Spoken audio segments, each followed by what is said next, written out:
welcome everyone to another Twitter Spaces hosted by Morningstar Ventures. So, as we all know, in today's world, professional networking has evolved significantly due to social networking platforms, which have, of course, made it easier to stay connected and also meet new like-minded people. But like with any other innovation, it has also led to some challenges, which are related mainly to trust and ownership when it comes to managing your own network. So, a project aiming to address these issues and much more is Bondex. And that is why we are very excited to have Ignacio, the founder and CEO of Bondex, on our talk today to tell us a bit more about how the project is becoming the leading Web3 professional network. Now, for those of you who don't know me, I'm your host, Njani, and I am part of the content team at Morningstar Ventures.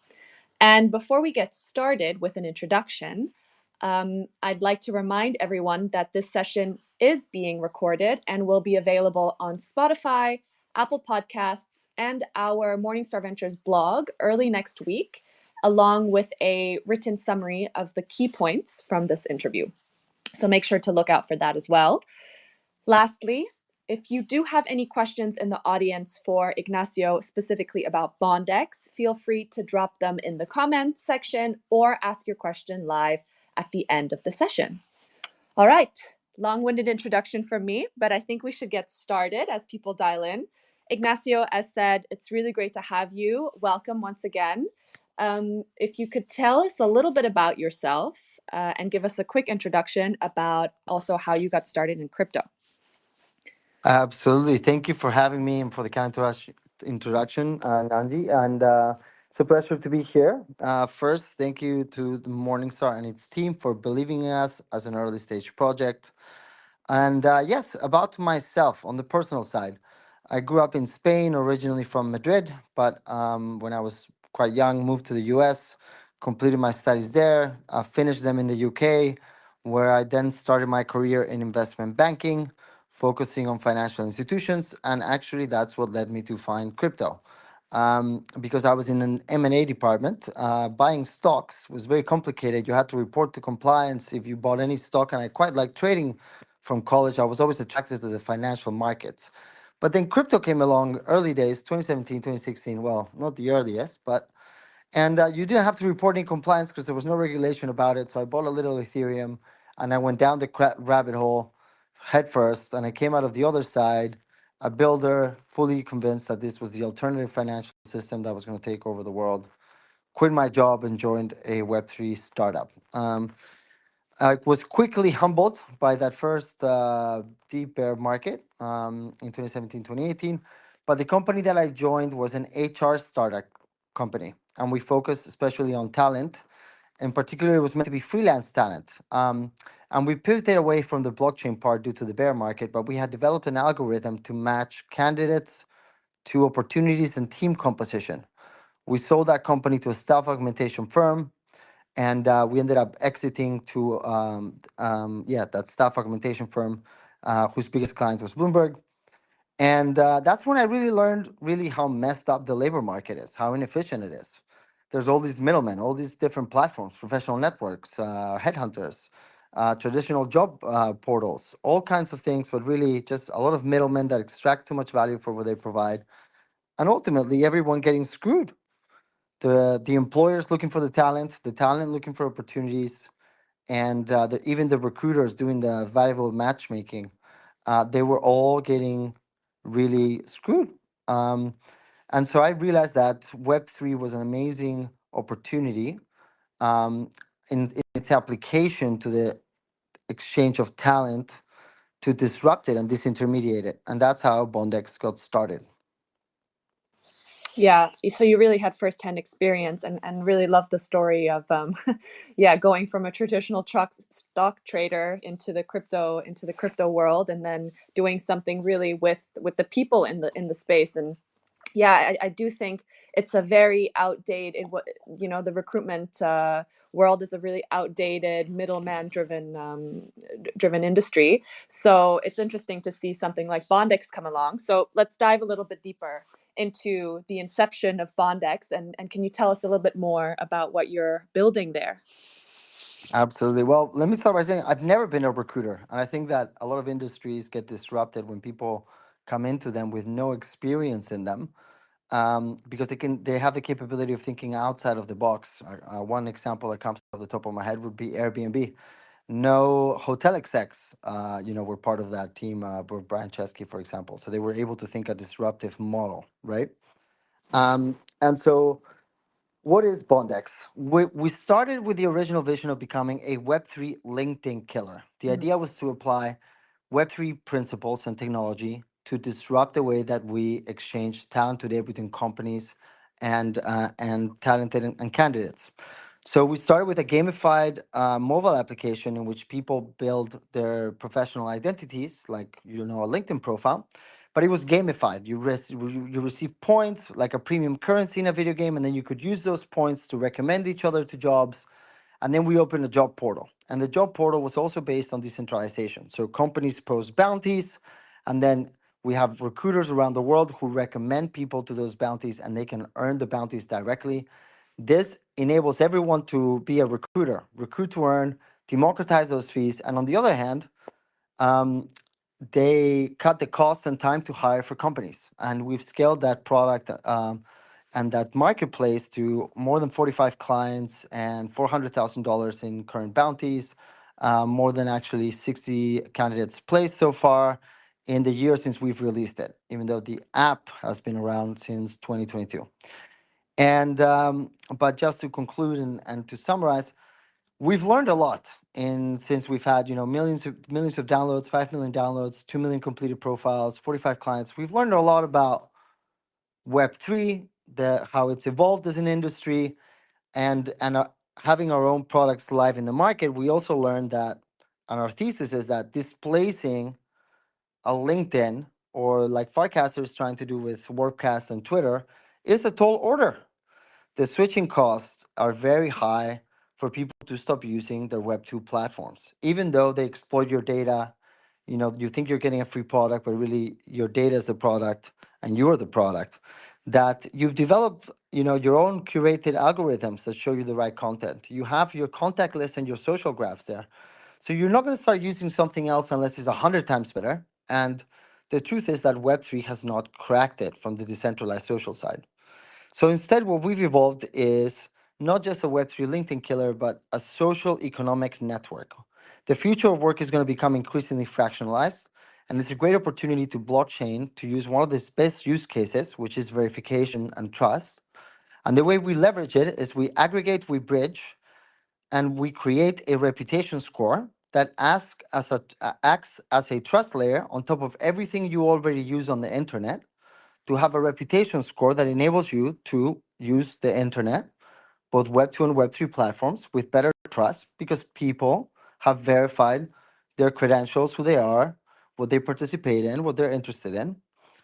And that's what we lack. That enables a peer to peer transaction, not just on skills and time, but just personal and professional interactions. The first social economic network. Yeah, I think you already touched upon the whole reputation and kind of like what you're building on the app now. But I kind of wanted to go a little bit deeper into this. This is really interesting. So you recently launched the Bondex ID and reputation feature, right, on the Bondex app. I think that came out. When did that come out? Just very recently, no? Yeah. Very recently, we launched it Yeah. in January Yeah, 14th. I That's mean, right. big congratulations. I was playing around with the app this week, and I really thought it was like a great interface, really nice how it also like features that whole that new feature. Can you tell us, just you touched upon it a bit, but tell us a bit more about why the Bondex ID and the reputation feature is so important to Bondex, and also how was the whole building experience around it and like deploying this new feature? So, as I was saying, it was around the summer, last summer, essentially, in 2024. Yep. We were talking to exchanges. I think the playbook in the entire industry was changing to verified users. And we just started just learning, right? What are people actually struggling with when they use social networks in Web 2 or Web 3? we realized it was trust, really. And that's leading to an overwhelming amount of noise. We have so many tools now. We get our information and all our signals, but it's hard to do it with all this noise, from Twitter, Slack, WhatsApp, Telegram, everything. And we were like, what is the blockchain good for? How does it, match to talent and professional, but social in general? Well, verifications. The blockchain represents a fantastic use case to verify things on chain and then create this reputation. The reputation is a signal through the noise that enables trust as we interact with each other on any platform. And that's how we came up with the idea of the reputation score, the data layer, of the verified data layer that we aggregate. And the idea is that you combine certain things, giving the user the ability to choose full optionality and maintaining privacy. So one category is verifying you're a real person. As we know, we have a lot of bots now. With AI, it's going to get even, it's going to be even a higher volume.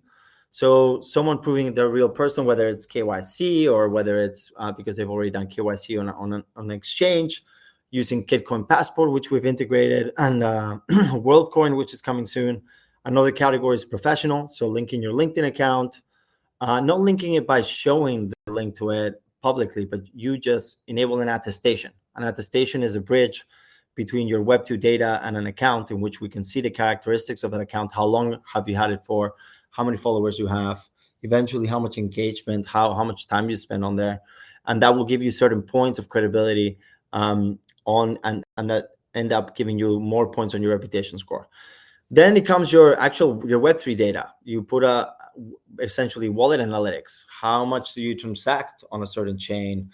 Do you have any NFTs, any POAPs? How much of a degen you are, let's say, your ENS.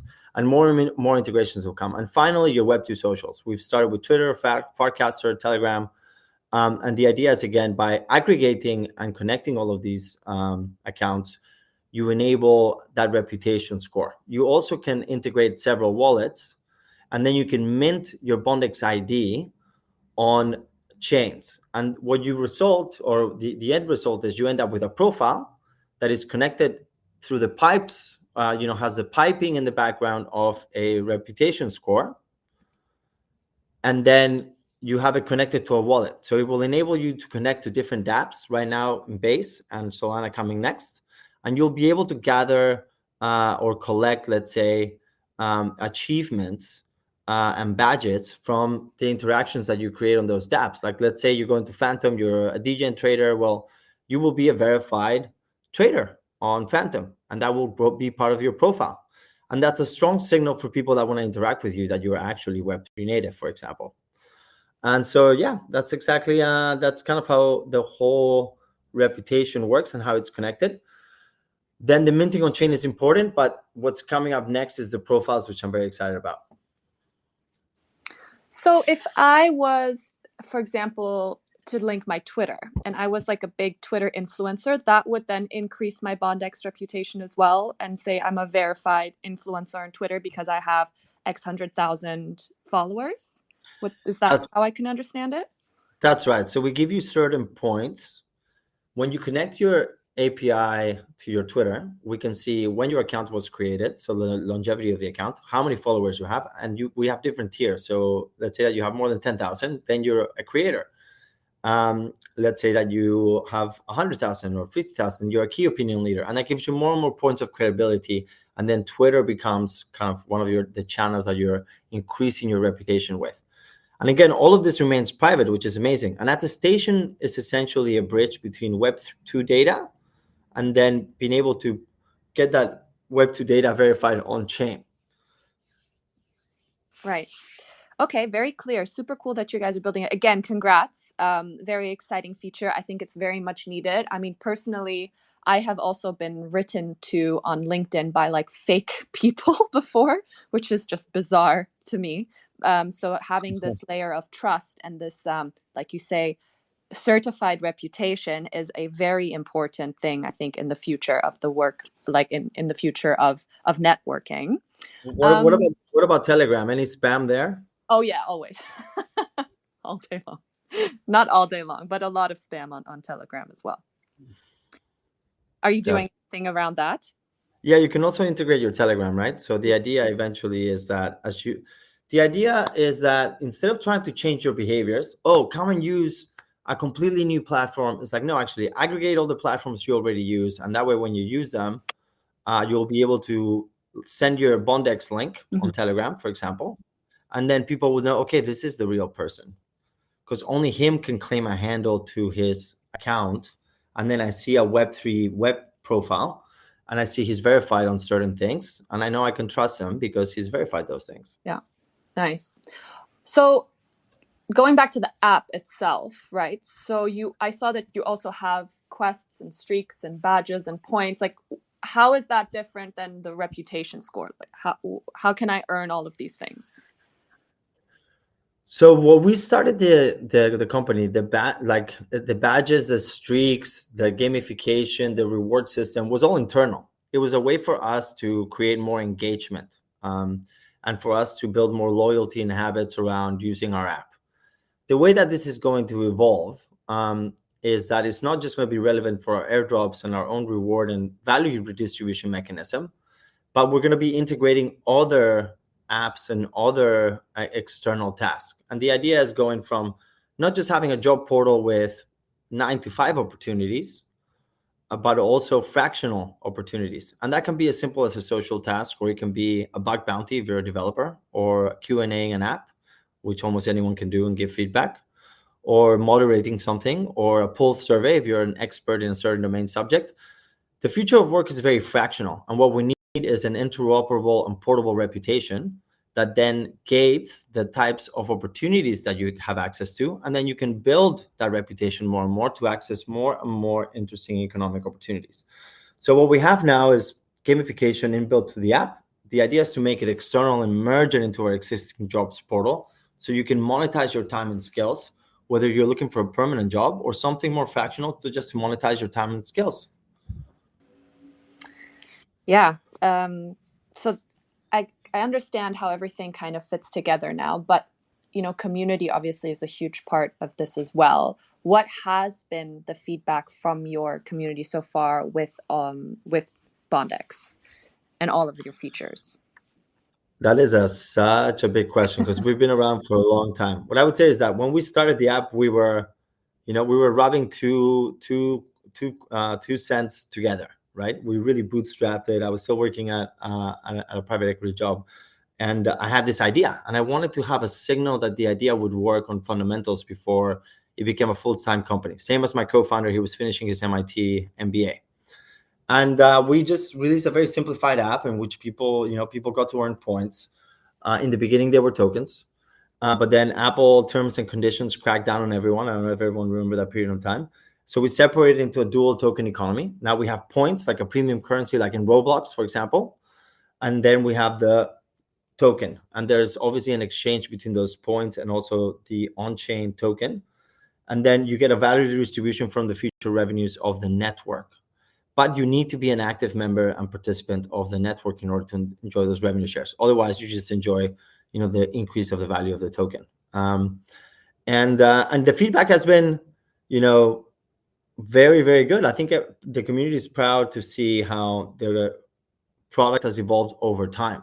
This has been many iterations, getting to the next milestones of funding, supporters like Morningstar, for example, believing in us, and obviously, as you keep delivering on milestones, not just on product and tech, but also on the business side of things, right? And eventually, us doing a big CoinList raise last March.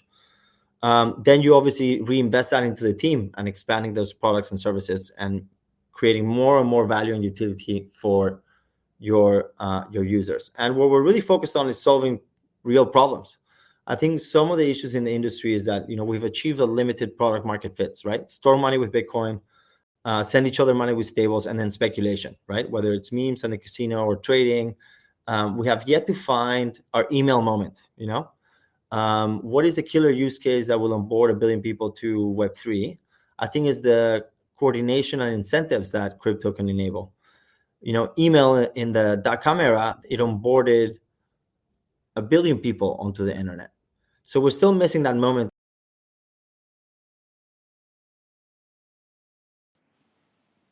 I think you broke off again, Ignacio. Can you hear me?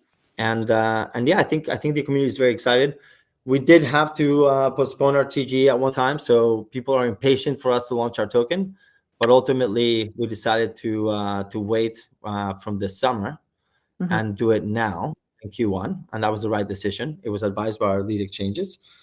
The community sentiment is hard to manage. It can go up and down. You have to listen to them and manage them, but you also have to stick to your guns and sometimes, decide what have your conviction and keep pushing forward. Definitely. But I think your product and also the fact that you have a lot of incentivized, that you have a lot of incentives on your app is what can bring people back. Because I can also imagine, for example, if you're like a job hunter, right, and you go on the Bondex app and you found your job, like what would be why would you go back to the app? And then the answer would be the incentives that are still on the app for you to have different roles within the networking community instead of just being a job seeker, right?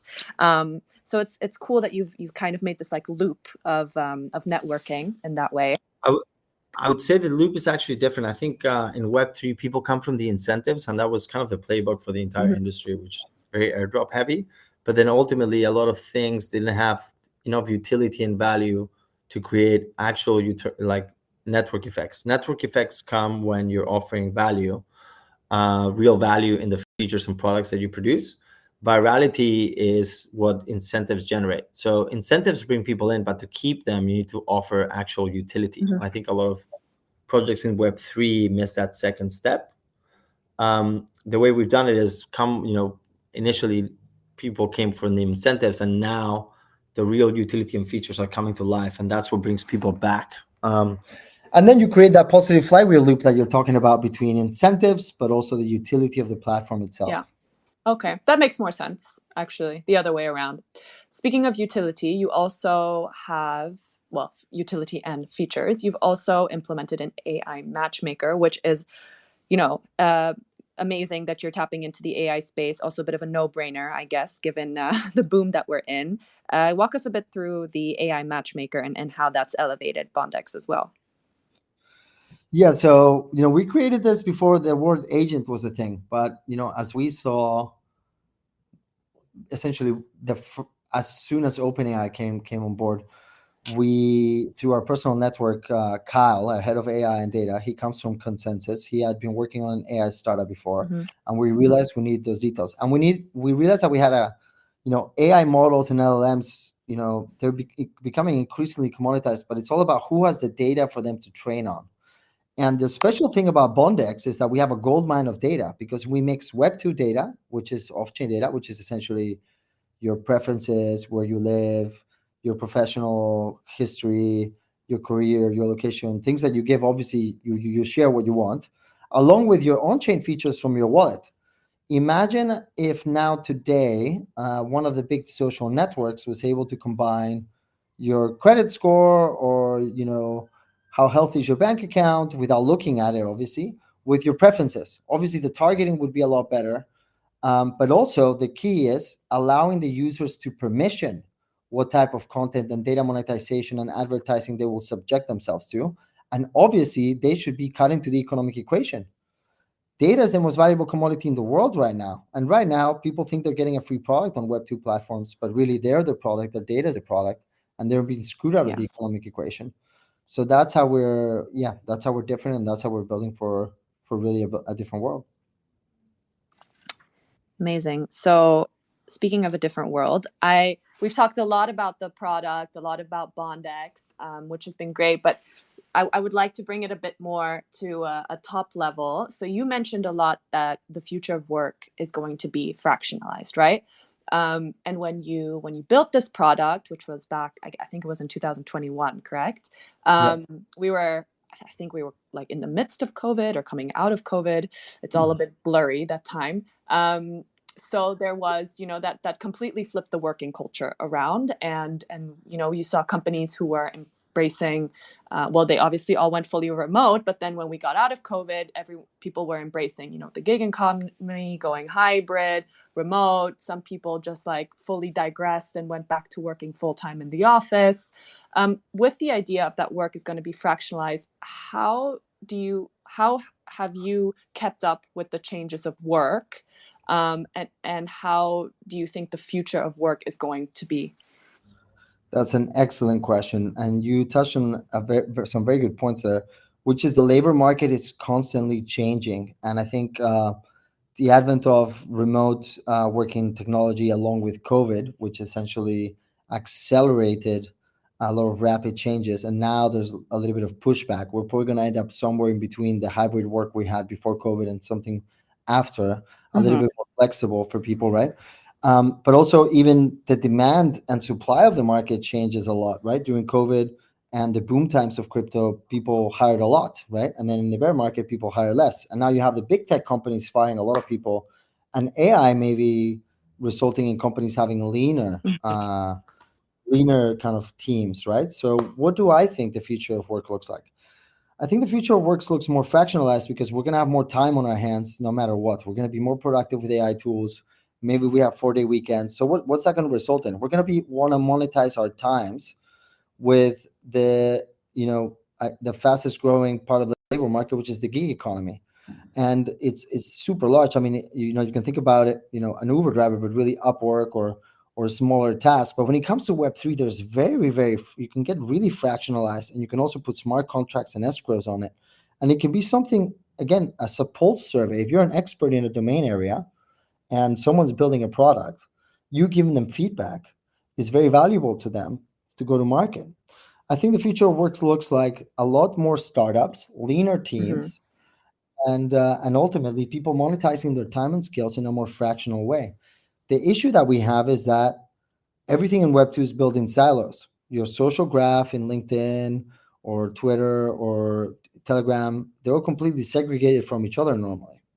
And they're very disconnected also from your finances, which doesn't make any sense because, in Web3, we like to think that we're all living from our investments and our speculation activities, but that's not true. We live from our salaries, right? That's what the world lives from. And there's a massive gap between how we earn our living and our reputation professionally and what we do. So I think people are going to want to monetize their time and skills in a more fractional way. I think they need a portable reputation that builds over time and that is interoperable across platforms. And Web3 is the perfect sandbox to build that because it's an industry that is very open to integrations, especially when you compare it to, again, the Web2 counterparts. Eventually, the idea is that Bondex becomes the source of truth of verified reputation, and as many platforms as possible, both Web2 and Web3, adopt it and integrate it as a source of truth. That trust layer on top of the internet we use so that we can monetize our time and skills. Yeah, it's really interesting actually to have this fractionalized workforce kind of. I mean, you see it now as well, and it's really going to trickle down to a lot of things when it comes to, how's your pension going to look like? Is that even going to be a thing at one point, given if everyone's going to be working in the gig economy? How are employee benefits going to look like? What are office setups going to be? I mean, I think that I live in London, so I do see still quite a traditional way of working in the friend group that I have. A lot of them are in the finance world, and I do think that that's one of the industries that has maybe gone back to pre-COVID times. But if you look around in the Web3 world, which is, where we are, that is just every single job is remote and every single job has flexibility. Which to some people is bizarre, but it's really where the future is going. And I think that a lot of byproducts of work are going to have to change to match that. So very, very interesting summary of yours, actually. And where does Bondex come in on this in terms of everything's going to be integrated together and fuel a fractionalized workforce? So very cool. Speaking of also in terms of the bigger institutions, have you gotten any feedback from big tech companies in terms of what you guys are building? Are they interested? Are they threatened? I'm curious to hear. Like, has LinkedIn ever reached out? I'm looking forward to the day that LinkedIn bans us from Yeah, the platform because that means we're doing things publicity. right. We're too small for them to notice us. At the end of the day, the advantage that startups have is speed and focus, right? And the Mhm. focus for us is the Web3 retail audience, which is probably one of the most valuable audiences on the internet per capita. right? However, I don't think they're served by LinkedIn most of the time. And LinkedIn has really diluted your social graph, and it has no competition at all. They're very complacent. TikTok's competing with Snap, with Meta, with Instagram. They're all competing with each other. So the normal social traditional networking space is a lot more competition. The professional networking space is lacking competition. And so I think they're a little bit complacent and vulnerable that way. However, I would be perfectly open for them to reach out one day and want to start using our verifications and our reputation score. That would be an amazing, massive win. The thing that I don't see them doing, like we are doing, is that we want to reshare the revenues from data monetization with our users. So that's the key competitive edge of crypto and Web3, and that promise that it wants to restructure the current advertising model and data monetization model of the internet by sharing it with the stakeholders and contributors to their networks that really bring the value. Because I don't see the Microsoft shareholders sitting down and voting that they should give part of the revenues away to their users. So that's where I think the vulnerability comes. However, I think the window of opportunity for Web3 to get big in their own native companies is closing. What do I mean by that? We've been around actually for many years, but we've kind of gone towards the casino side of things and the speculation side of things. That's what's driven most of the adoption. Now we have the infrastructure layer mostly solved for. We need to start creating consumer apps that solve real problems, and that creates a real industry. And then I think that will spark traditional big institutions to start buying Web3 companies. You see that in Stripe. They just bought a stable, coin issuer recently. So I see that happening in the future, more and more big institutions kind of adopting that technology, and that's what will bring really mass adoption. But the idea is, what I mean by this window of opportunity closing is that Web3 consumer apps need to get big enough to be able to compete with them, and they need to build really useful things, not just speculation.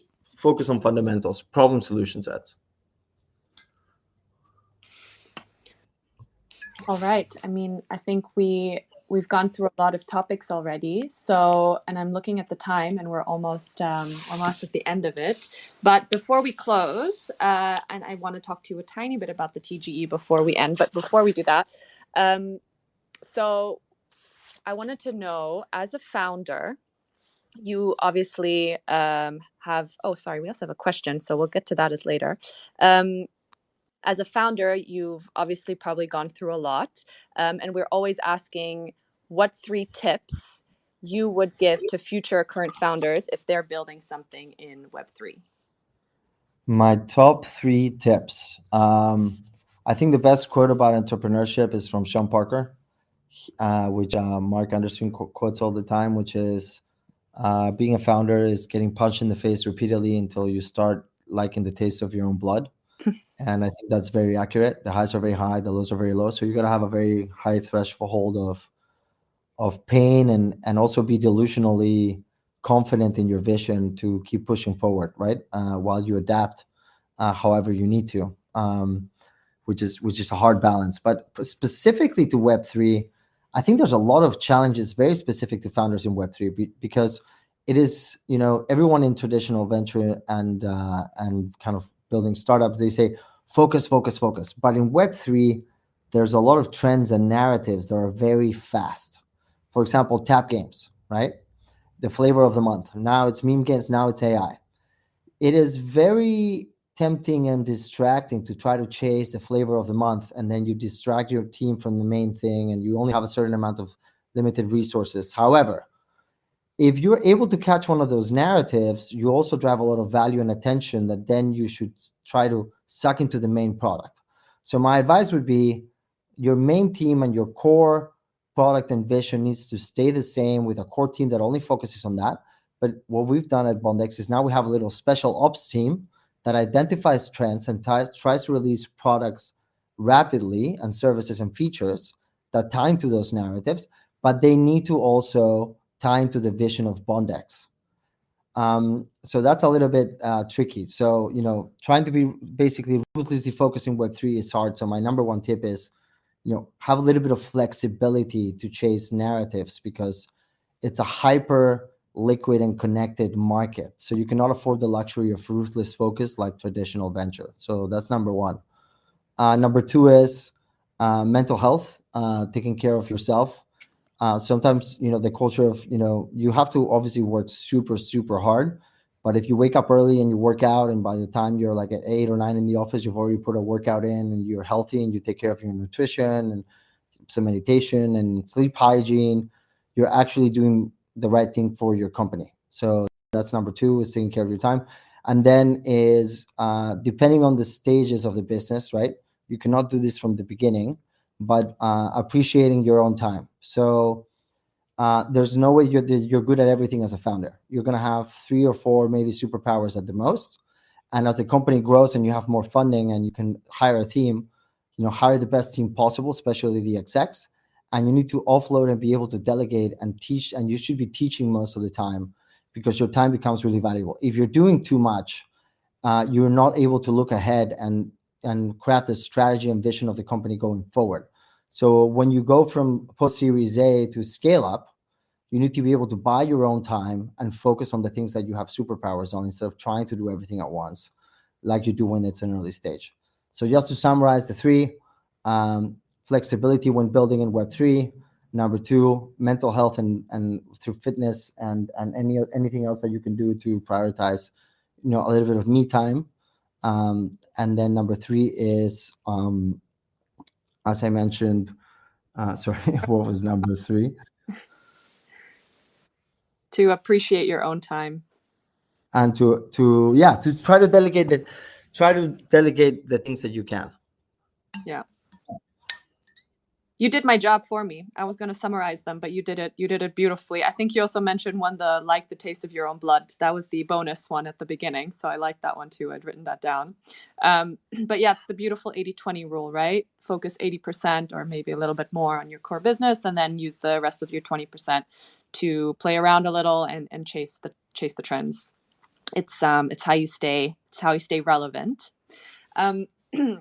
Ignacio, it's been really great talking to you. Before we go, I want to just remind the audience that they can ask any Bondex in the chat or also live. I think so far we just have a lot of enthusiasm about the project and everyone excited.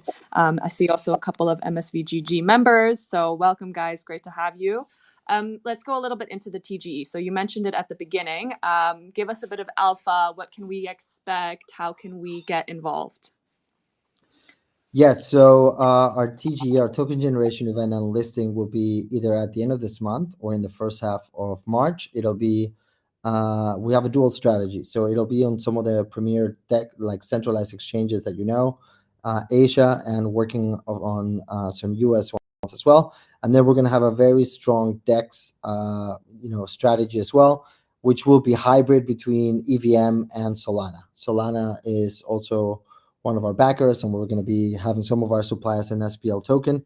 I think we can all agree that a lot of the supply and liquidity and volumes have moved to DEXs, and as a project launching, you need to do that. So be on the lookout. Follow us. What I would say is, obviously download the app and go through the journey. Start building your reputation, and that will equal obviously economic rewards on the platform. But also follow us on Twitter, and you'll be up to date with all of the most exciting announcements and also the timings of the TGE. We'll have a big countdown on both the mobile app and website, and you'll know exactly to the hour when the time is coming, and it will be announced in the next few weeks. Exciting. Looking forward to it. I'm an app user now, so I'm going to be looking at that countdown.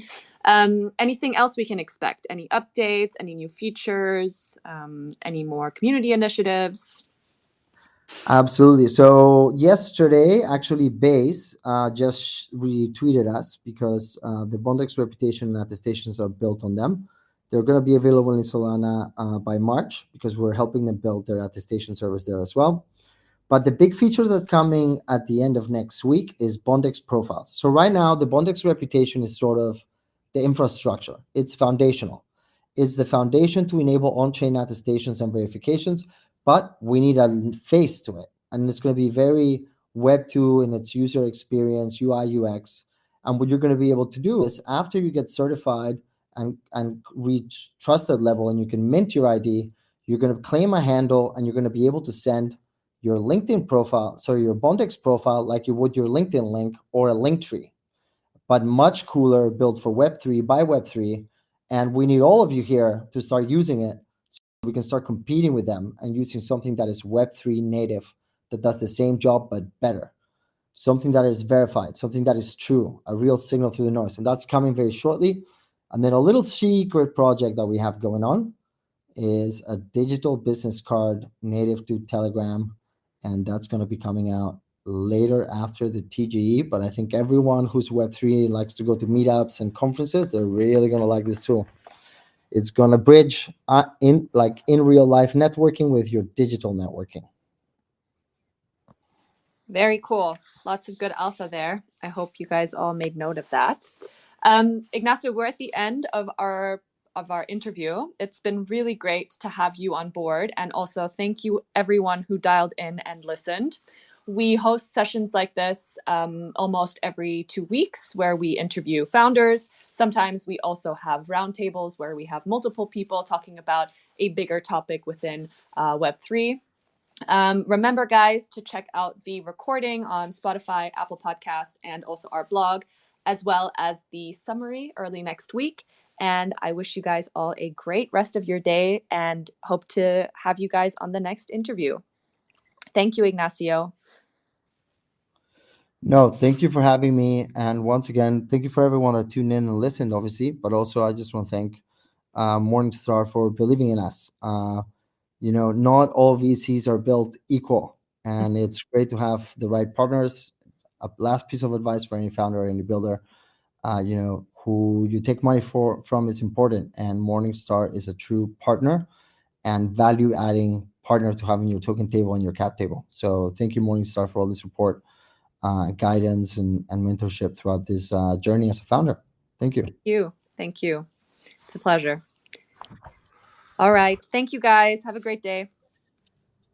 Bye-bye, everyone. Have a great day. And please follow me on Twitter. Any questions, drop into my DMs.